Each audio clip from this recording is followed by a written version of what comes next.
একদিকে নিজেদের নিরাপত্তার ইস্যু নিয়ে ক্ষমতাসীন আওয়ামী লীগকে ভারতের পরোক্ষ সমর্থন, অন্যদিকে একটি সুষ্ঠু নিরপেক্ষ নির্বাচনের জন্য সরকারের ওপর যুক্তরাষ্ট্রের অব্যাহত চাপ।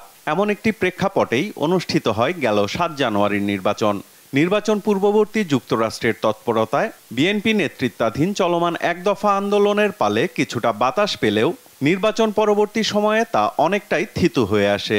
নির্দলীয় নিরপেক্ষ সরকারের অধীনে নির্বাচনের দাবি আদায়ে ব্যর্থতার জন্য যুগপৎ আন্দোলনের নেতাদের বিদেশ নির্ভরতা নিয়ে চলে নানা আলোচনা সমালোচনা। জনগণের আকাঙ্ক্ষা পূরণে চলমান আন্দোলনে বিদেশিদের সমর্থন শক্তি যোগালেও আগে দেশের অভ্যন্তরে গণ আন্দোলন গড়ে তোলা জরুরি, এমনটি মনে করেন যুগপথের শরিক নাগরিক ঐক্যের সভাপতি মাহমুদুর রহমান মান্না।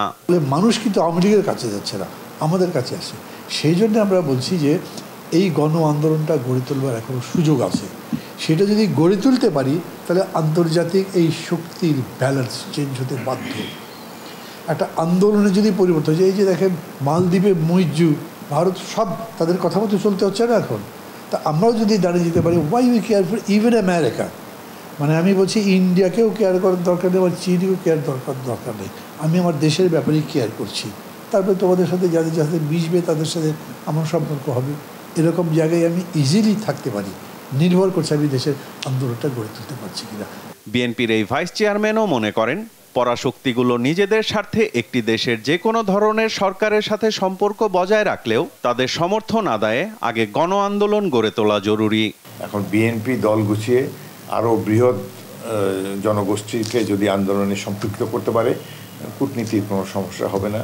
বিএনপি নিশ্চয়ই বিদেশি শক্তিসমূহের সমর্থনও পাবে।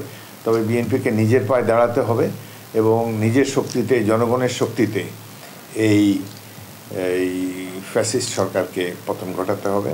তারা পরিস্থিতি পর্যালোচনা করে যাচ্ছে যে এই মুহূর্তে জনগণ সোচ্চার হবে, রাজপথে নেমে আসবে, তখন তাদেরকে দেখা যাবে যে এই আন্দোলনকারী শক্তিকেই তারা সমর্থন দেবে। দেশে গণতন্ত্র ফিরিয়ে আনার মধ্য দিয়ে জনগণের প্রত্যাশা পূরণে বিএনপি এখনো একমাত্র ভরসা বলেও মনে করেন এই নেতা। বিএনপি এই মুহূর্তে জনগণের একমাত্র ভরসা। সাইফুল রিপন, দেশ টিভি, ঢাকা।